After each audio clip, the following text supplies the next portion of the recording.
এমনিতে দেখতে পাচ্ছেন আমার শরীরের যে অবস্থা, হাসিনার উপরে এমনি রাগ হয় এই কারণে। শেখ হাসিনা যখন গ্রেপ্তার করছে তখন কি দেখছে কাউমি নাকি আলিয়া নাকি অমুক নাকি তমুক? দেখেছে? যেভাবে গুনবি সাহেবকে ধরেছে, এজাজ সাহেবকে ধরেছে, সেভাবে আমির হামজা সাহেবকেও ধরেছে না? তখন কি তারা বলেছে না তুমি তো কাউমি, তোমাকে মারা যাবে না? বলেছে না। অত্যাচারের কাহিনীটা শুধু তাদের থেকে একটু শুনেন ভাই। আমি শুনছি সরাসরি, আমি শুনেছি চোখের পানি। আজকে আমির হামজা সাহেব আগে কিন্তু এরকম উল্টাপাল্টা কথা বলতো না, বলতো, কিন্তু তাকে যে পরিমাণ অত্যাচার করা হয়েছে আমি তার আইনজীবী হিসেবে আমি জানি তার শরীরের 80% কিচ্ছু রাখে নাই, তার মাথায় কাজ করছে না তো। এই পরিমাণ অত্যাচার করা হয়েছে। নিজে বলে ভুল করে আবার ক্ষমা চাচ্ছে, কেন? অবস্থা নেই তো। এই পরিমাণ অত্যাচার করা হয়েছে, এই পরিমাণ অত্যাচার করা হয়েছে। অত্যাচারের কাহিনী শুধু তার থেকে সামনে বসে একটু শুনেন ভাই, একটু শুনেন। আপনারা তো হুট করে একটা কথা বললে তাকে কাফের বানা দিচ্ছি। একটু শুনেন কতটুকু অত্যাচার পাইছেন আপনি, কতটুকু অত্যাচার আপনি এর মধ্যে সহ্য করেছেন। একটু শুনেন ভাই। এই বুড়ি মহিলা আমার জীবনটাই নষ্ট করে দিয়েছে। 3টা বছর ফাঁসির ওই কন্ডেম সেলের ভেতরে রেখে রেখে এমন কোনো টর্চার নেই এই শয়তানরা করে না। আমার মাথার চুল থেকে পায়ের তালু পর্যন্ত 1 ইঞ্চি জায়গাও বাকি নেই যেখানে ওরা টর্চার করে।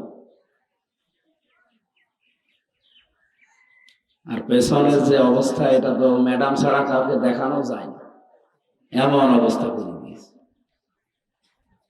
আপনি হাসতেছেন, আমার তো জীবন শেষ হয়ে গেছে। আমার কণ্ঠটা নষ্ট করে দিয়েছে বিভিন্ন উল্টাপাল্টা জিনিস খাওয়িয়ে। কারণ ভেতরে যা দিত ওইটাই খাওয়া লাগতো, না খেলে আপনি না খেয়ে মরে যান। প্রত্যেক খাবারের সাথে তেঁতুল মিশিয়ে দিয়ে দিয়ে আমার কণ্ঠটা শেষ করে দিয়েছে। স্লো পয়জন দিয়ে আমার শরীরটাও শেষ করে দিয়েছে। এখন স্বাভাবিক হতে অনেক সময় লাগবে, সেই সময় তো আপনারা দিতে রাজি না। আসেন হুজুর মরিয়ে যান, তাও আমাদের ওয়াজ করে। আমি তো মরিয়ে যদি যাই, যে গরু দিয়ে চাষ করে খাবে, গরুই যদি মরে যায় তো কি দিয়ে চাষ করবে? এই জন্য কিছুদিন বেঁচে থাকা দরকার না? যতটুকু আল্লাহ দিয়েছে আমার ভেতরে এলেম বা জ্ঞান যেটা আছে, এটা যেন ইখলাস সততার সাথে প্রচার করতে পারে। আজকে আমি ঘন্টাখানিক কথা বলতে চাচ্ছি এটা গুরুত্বপূর্ণ সাবজেক্টের উপরে। আল্লাহ আমাকে বলা, আপনাদের শোনার মতো ধৈর্য এবং সহ্য দান করেন। আমি এটা এখন আর দিয়ে কি হবে, এটা বলা হয়েই গেল, এখন আর লাগবে না। যেহেতু কোরআনে কারীম অন্য ধর্মের ধর্মীয় গ্রন্থের মতো না, আমি পৃথিবীর প্রায় 4,500 ধর্মীয় গ্রন্থের একটা ঠিকানা পড়েছিলাম। 4,500। এটা আমেরিকার একটা জায়গায় একটা কনফারেন্সে আমি দেখেছিলাম। 4,500 ধর্মীয় গ্রন্থ তারা কম্পিউটারের ভেতরে দেয়, একটা করে ভেতরে স্ক্রিনে ভেসে ওঠে যে এর মতো কিতাব আর একটা বানানো সম্ভব, এবং এর ভেতরে বহু ভুল ত্রুটি আছে। কথা বুঝতেছেন? 4,500, একটা দুইটা না। ওরা সর্বশেষ দিয়েছে মুসলমানদের ধর্মীয় গ্রন্থ যেটা কোরআনে কারীম। কোরআন দেওয়ার পরে স্ক্রিনে ভেসে উঠেছে যে কোরআনে কোনো ভুল নেই, কিন্তু এর মতো একটা বই বানানো সম্ভব। ওরা যারা দায়িত্বে আছে বিচারকের, সবগুলো তো খ্রিস্টান। ওরা চিন্তা করছে কি গো, এতদিন মুসলমান বলতেছে কোরআনে কোনো ভুল নেই, সেই কাছে মানলাম, কম্পিউটারের স্ক্রিনে লেখা উঠেছে যে কোনো ভুল এর ভেতরে নেই। মুসলমানরা যে বলে এর মতো কিতাব বানানো সম্ভব না, এইটা তো আজকে ভুল প্রমাণ হলো। এর মতো তো কিতাব বানানো সম্ভব, সময় যাই লাগবে, বানানো তো সম্ভব। কম্পিউটারের স্ক্রিনে লেখা এসেছে বানানো সম্ভব, কিন্তু সময় লাগবে 63,000 অক্টেলিয়ন বছর। টের পাচ্ছে? যারা অঙ্ক বোঝায়, এখানে যদি শিক্ষক থাকে, ছাত্র থাকে যারা গণিতে, আমরা একটা হিসাব জানি, এককের যে হিসাব আছে, একক, দশক, সহস্র, তারপরে অযুত, লক্ষ, নিযুত, কোটি, million, billion, pillion, trillion, zillion, অক্টিলিয়ন। আপনি তো 1000 বছরে বাঁচবেন না, 100 বছরও বাঁচেন না। সেখানে প্রায় 13টা ধাপ পার হওয়ার পরে অক্টিলিয়ন আসে। তাও 1 2 না, 63,000 অক্টিলিয়ন বছর সময় লাগবে এই কোরআনের মতো একটা কোরআন বানাতে। আপনি এতদিন হায়াত পাবেন কোথায়? আর 14 বংশ মিলেও এত হায়াত হবে না। হবে? 14 বংশ মিলে খুব বেশি হলেও 9 10 বা 1000 বছর আপনি পাবেন। সেখানে 63,000 অক্টিলিয়ন বছর, এটা কিয়ামতের আগে আর সম্ভব না। কিন্তু ওরা তো খ্রিস্টান, ওরা জাতে মাতাল হলো তাহলে ঠিক আছে, এটা প্রচার করতে দেয়নি বেশি, যে এটা প্রচার করলে আবার আমাদের খ্রিস্টান ধর্মে যারা আছে দলে দলে পালে পালে দেখা যাচ্ছে সব আমরা হারিয়ে ফেললাম। এটা নেই জাতে মাতাল তাহলে ঠিক। এই যে এখন যেটা আছে এটা মাতাল মতোই লাগে দেখতে।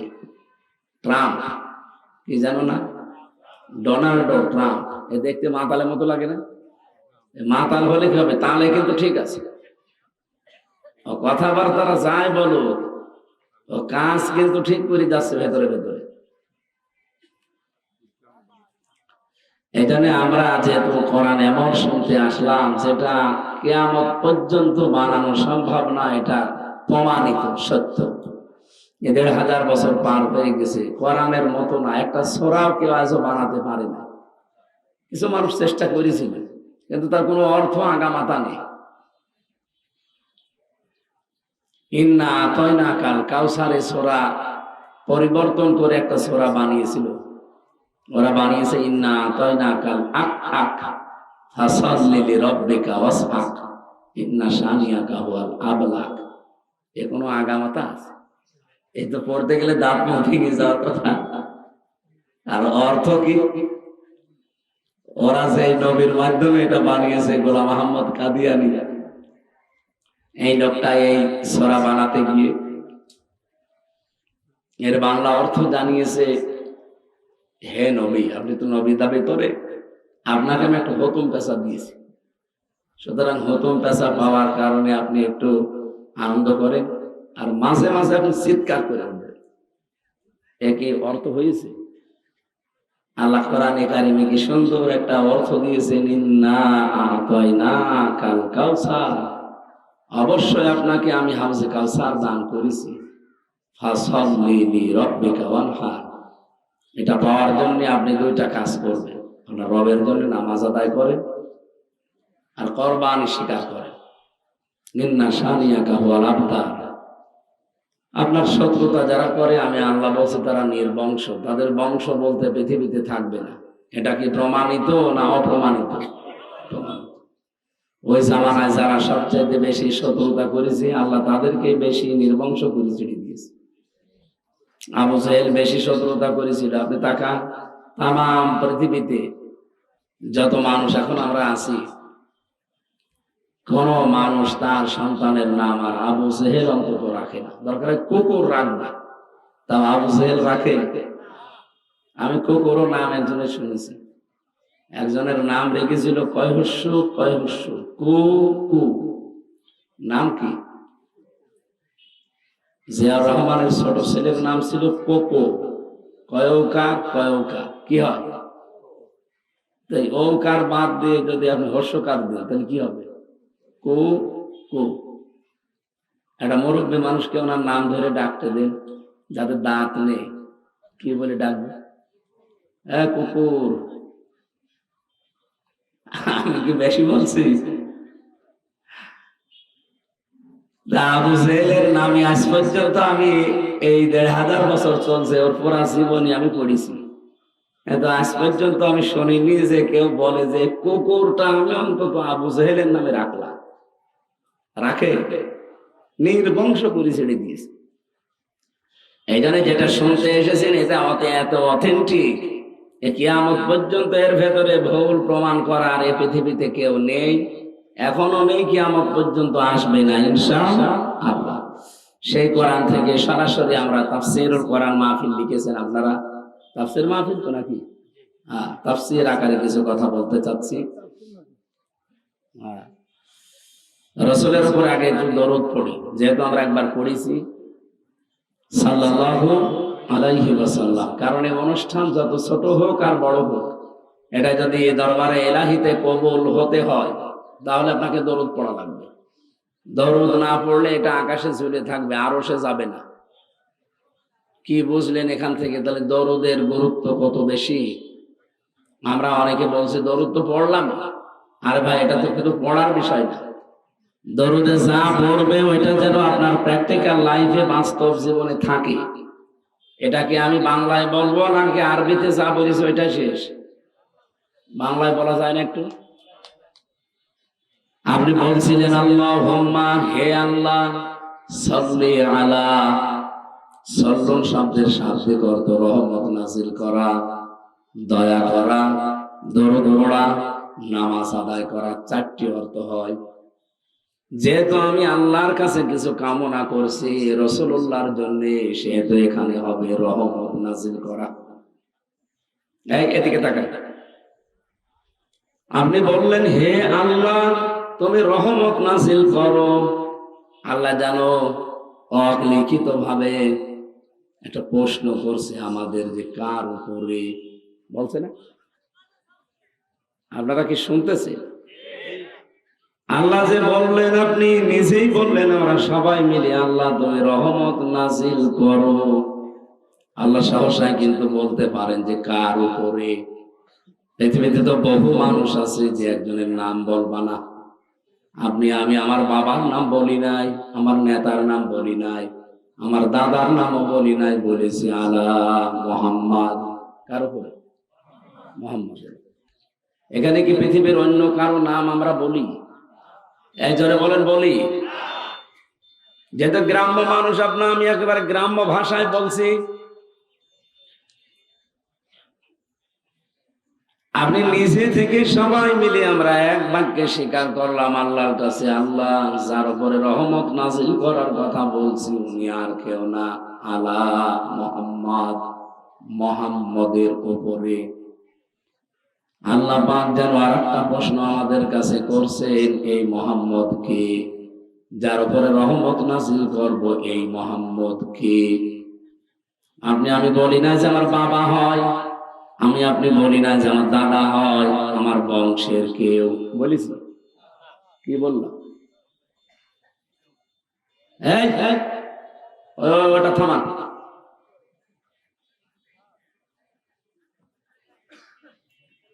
একজন দুইজন না, এখানে নারী পুরুষ যারা আমরা এই দরুদটা পড়লাম সবাই এক বাক্যে বলেছি সাইয়্যিদিনা মুহাম্মদ, আমাদের নেতা। কি এই বাংলা অর্থ আমি ঠিক করছি তো? সাইয়্যিদ মানে নেতা, না মানে আমাদের। আমি কিন্তু নিজের কথা শুধু বলি না যে আমার নেতা, তাহলে তো দিতাম সাইয়্যিদ, তো সাইয়্যিদিনা দিয়েছি, তিনি আমাদের সকলের নেতা। প্রশ্ন আসতে পারে নেতা আমি বললাম মুহাম্মদ রাসূলুল্লাহকে, আমাদেরও তো অনেক নেতা আছে, তাদের মতো নাকি? এতটুকু আপনি শেষ করবেন না, এই জন্য আল্লাহ আরেকবার একটা প্রশ্ন করছেন, কি বললি তুই? আপনি বলছেন সাইয়্যিদিনা মাওলানা, তিনি আমাদের মাওলানা। মাওলানা মানে আমির হামজা। হ্যাঁ, কি মাওলানা শব্দের শাব্দিক অর্থ হচ্ছে পথ প্রদর্শক, গাইডলাইন দাতা, অভিভাবক, দায়িত্বশীল। এবার আপনার প্রশ্ন হচ্ছে, এখানে আপনি যে বললেন মাওলানা, এমন মুহাম্মদের উপরে তুমি রহমত নাজিল করো যিনি আমাদের নেতা, যিনি আমাদের মাওলানা, আমাদের অভিভাবক, গাইডলাইন দাতা, পথ প্রদর্শক। সহসায় আপনি এই কথাগুলোর উপরে জীবন চালাতে না পারলে আপনার মতো আমার মতো মানুষ হাজারদার দরুদ পড়েও কিচ্ছু হবে না। যে কথাগুলো বললেন আপনি বাংলায়, আমি বললাম অর্থ, একটা একটা করে নিজের জীবনে মিলিয়ে বলেন, একটাও আপনি মানেন? সাইয়্যিদিনা মানেন না, মাওলানা মানেন না, এর পরবর্তী কথা তো আরো কঠিন। দরুদ আমি শেষ পর্যন্ত যে করবো কি, প্রথম দুইটায় তো আমরা ফেল করে ফেলেছি। আহ্বান জানাচ্ছি শিক্ষা নেওয়ার জন্য। আপনি সিদ্ধান্ত এখনই নিতে পারেন, আজকে থেকে নেতা হিসাবে মোহাম্মদ ছাড়া কাউকে আমি আর মানি না। এটা শুধু এই পর্যন্ত শেষ না, মানে আপনি জানি আমি এ পর্যন্ত শেষ। মাওলানাটা খুব বেশি বড়। মাওলানা শব্দের শাব্দিক অর্থ যেহেতু পথপ্রদর্শক, উনি আমাদেরকে যে পথ দেখিয়েছেন ওই পথের বাইরে আমার পরিবার আজকে থেকে চলবে না, ওই পথের বাইরে আমার জীবন কোনো রাস্তায় যাবে না, ওই পথের বাইরে আমার ব্যবসা চলবে না। বলেন রাসূলের 63 বছরের জীবন ছিল না ছিল না? বলেন বলেন। 63 বছরের জীবনে পুরাটা আপনি পড়ে দেখেন, কোনদিন তিনি সুদ খেয়েছেন, ঘুষ খেয়েছেন? উনি কিন্তু খেলে খেতে পারতেন। সূরা মাউনের তাফসীর পড়ে দেখেন, আবু জেহেল দুইটা বাচ্চার, এতিম বাচ্চার সম্পদ তার বাবা ইন্তেকালের আগে আবু জেহেলের কাছে, যেহেতু সে নেতা ছিল ওই দেশের এবং দেশের দায়িত্বে ছিল, এই লোকটা ডাক দিয়ে বলছে, নেতা আপনার কাছে আমার সম্পদ গুলো রেখে গেলাম, আমার এই দুইটা এতিম ছেলে বড় হয়ে গেলে ফেরত দিয়ে দেবেন। বলছে ঠিক আছে। বড় হয়ে গেছে, টাকা পয়সা ফেরত দেওয়া তো দূরের কথা, চাইতে গেলে উল্টাপাল্টা কথা বলে মারধর করে তাড়িয়ে দেয়। নবীজি কাবা শরীফে যাচ্ছিলেন, হঠাৎ দেখলেন দুইটা এতিম রাস্তার পাশে কাঁদতেছে। ডাক দিয়ে বললেন কি হয়েছে? পুরা ঘটনা শোনার পরে বললেন চলো। আবু জেহেলের বাড়িতে গেলেন, ডাক দিয়ে বললেন চাচা, এই দুইটা ছেলের সম্পদ ওর বাবা রেখে গিয়েছিল আপনার কাছে, ফেরত দিয়ে দেন। আবু জেহেল একটা কথাও বলে নাই, বলছে মোহাম্মদ একটু দাঁড়াও, আমি সম্পদ যা আছে হিসাব করে ওদের ফেরত দিয়ে দেই। দিয়ে দিলেন, চলে গেল। আশপাশে যারা দাঁড়িয়েছিল চামচা ডাক দিয়ে বলছে, নেতা আপনি কিছুই বললেন না, আপনি ইশারা দিলেও তো দিতে দিতাম না, আপনি তো কিছু না বলে সম্পদ গুলো সব দিয়ে দিলেন। এ কয়েকবার তো এর আগে এসেছিলেন বাচ্চারা, কিছুই তো দেননি, আরো মারধর করে তাড়িয়েছেন। সূরা মাউন তাফসীরে মুফাসসির লেখেন, আবু জেহেল ওই দিন বলেছে, চামচারা আমি যা দেখি তোমরা দেখতে পাও না। মোহাম্মদ যখন এই তিন বাচ্চাটার পক্ষ নিয়ে আমার কাছে এসে শুধু বললো চাচা সম্পদ গুলো দিয়ে দেন, এ কথার সঙ্গে সঙ্গে দেখি দুই দিকে দুইটা বাঘ হা করে আছে। আমি যদি ওই সময় কিছু না বলি, গড়িমসি করতাম, দেরি করতাম, আমার মনে হচ্ছে বাঘ আমাকে এখনই খেয়ে ফেলবে। বলেন তো ওই দুইটাকে আসলে দুনিয়ার বাঘ ছিল? এখান থেকে কি পেলেন? যদি আপনি সত্যি ন্যায় নিষ্ঠা সত্যের পক্ষে, মজলুমের পক্ষে দাঁড়িয়ে যেতে পারেন একনিষ্ঠ ভাবে, ইখলাসের সাথে, আপনার সাথে আমার আল্লাহ কিছু না কিছু অবশ্যই পাঠিয়ে সাহায্য করবে। আজ বাংলাদেশে যদি আমরা এটা করতে পারতাম, এই দেশে চাঁদাবাজি হতো না। একজন মানুষকে সামনাসামনি ধরে নিয়ে পিটাচ্ছে, মারছে, পাথর দিয়ে মেরে ফেলছে, কিছুই বলার নেই। আর কিছু বলার নেই মানে আপনি যে নামাজ আদায় করেন, আল্লাহ রাসূলে বিশ্বাস করেন, সবাই মিলে দল মত বাদ দিয়ে যদি ওই জায়গায় একভাবে মানব প্রাচীর হয়ে দাঁড়িয়ে যাওয়া যায়, শুধু আমরা 8-10 জন না, আমাদের সাথে আমার আল্লাহ ফেরেশতাও পাঠাবে।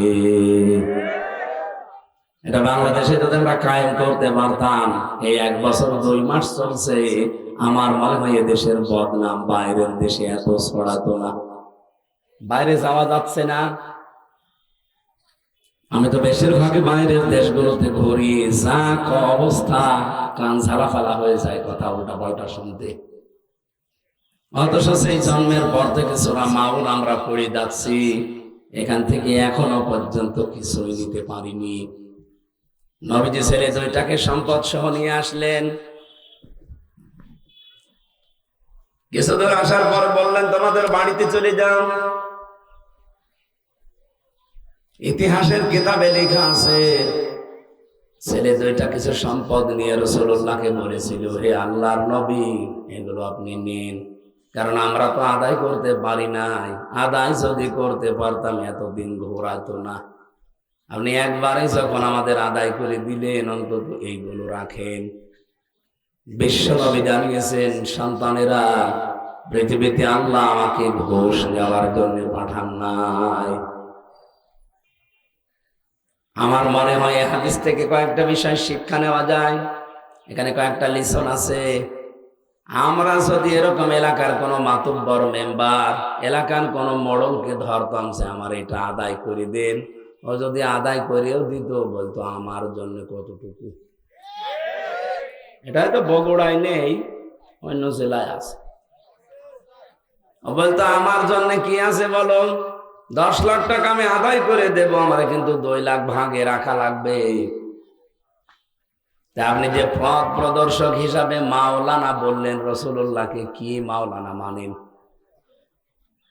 আমি আশা করছি আপনারা বুঝে ফেলেছেন নাকি? আমার আর দরকার নেই। এইভাবে দরুদ পড়ার দরকার ছিল। যদি এগুলো মেনে নিয়ে দরুদ পড়তেন, একবার দরুদ পড়লে মান সাল্লা আলাইয়া ওয়াহিদান সাল্লাল্লাহু আলাইহি আশরা, কেউ যদি একবার দরুদ পড়ে আমার উপরে, তার উপরে আল্লাহর রহমতের দৃষ্টি নাজিল হয় কয়বার? 10 বার। এই দরুদ সেইটা। আপনার মাওলানা ঠিক নেই, সাইয়েদি না ঠিক নেই, আপনি আন্দাজে খালি পড়িয়েই যাচ্ছেন, ইয়া নবী।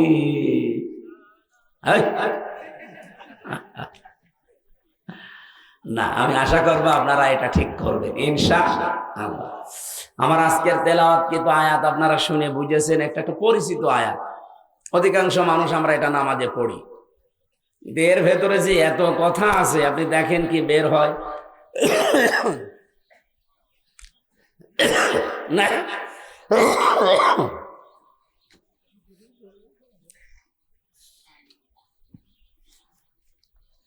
সূরার নাম সূরা হুমাযা। আমরা অনেকে মনে করি হুমাযা মনে হয় কারো নাম। আমি একজনের যমজ মেয়ে হয়েছিল, শুনেছিলাম যে কি নাম রাখলেন, বলছে হুমাযা আর লুমাযা। কোথায় পেয়েছে নাম? বলছে কোরআন শরীফ পড়তে গিয়ে পেয়েছি, ওয়াইলুল লিকুল্লি হুমাযাতিল লুমাযা। আপনি কি জানেন এর বাংলা অর্থ কি? কোরআনে পেয়েছে, আবার বাংলা অর্থ লাগবে কেন? কিন্তু বাংলা অর্থ হচ্ছে সামনে এবং পেছনে নিন্দাকারী। খুব ভালো নাম।